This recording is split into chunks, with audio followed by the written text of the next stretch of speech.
Gingerbread Baby by Jan Brett. Gingerbread Baby. For Mary, Thelma, Barbara, Leah, and Martha, with thanks to Alexander Brown.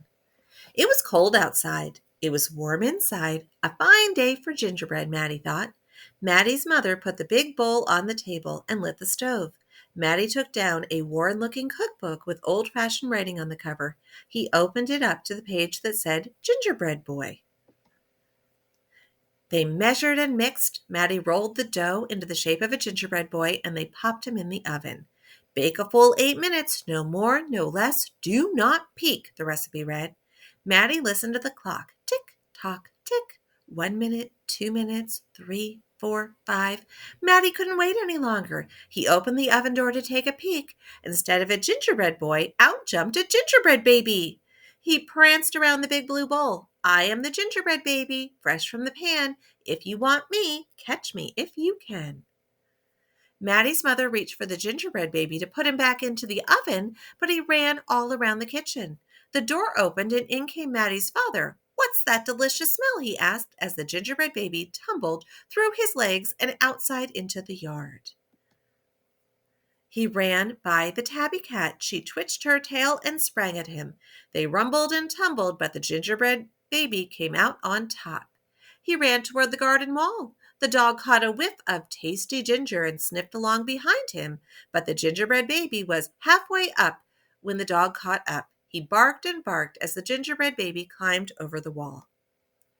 Maddie was still inside. He heard his mother and father yelling. He heard a cat meowing and a dog barking, and he heard the gingerbread baby shouting, "Catch me if you can." Maddie opened up the worn-looking cookbook for the second time. Meanwhile, the gingerbread baby wheeled on down the path and into the barn. The goats looked up as he somersaulted across their backs. The last one tried to catch him, but the gingerbread baby was too fast. Martha and Madeline were standing by the well when the gingerbread baby stopped to take a drink. They looked at each other and winked. Martha started to talk to him while Madeline tiptoed up behind him with the bucket. But they couldn't fool that gingerbread baby. He took a braid from Martha and a braid from Madeline, and he tied them in a knot and then ran down the road.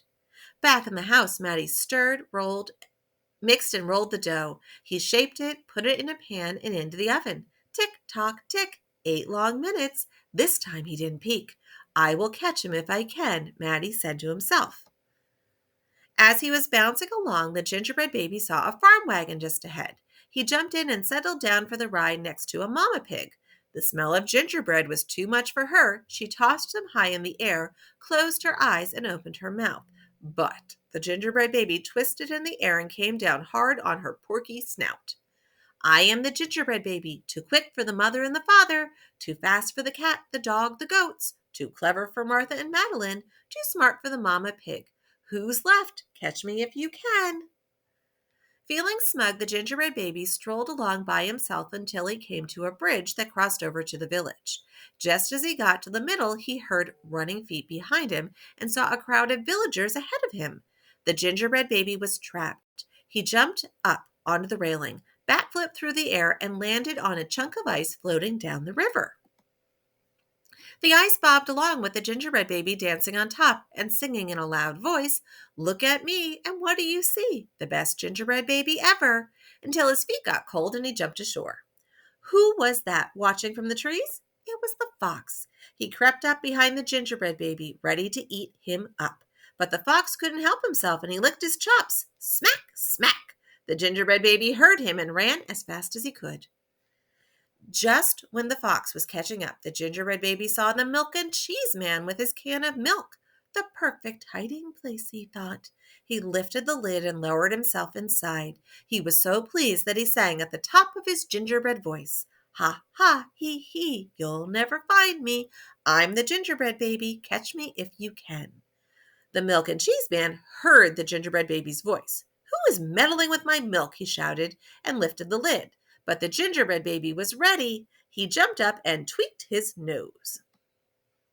Now, the milk and cheese man, the fox, the villagers, the mama pig, Martha and Madeline, the bleating goats, the barking dog, the meowing cat, the father and the mother were all after the gingerbread baby and getting closer.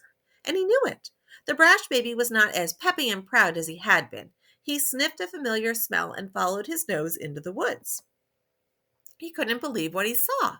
There in the middle of a clearing was a gingerbread house, frosted with sugar, covered with candy, and doors with peppermint handles, wide open.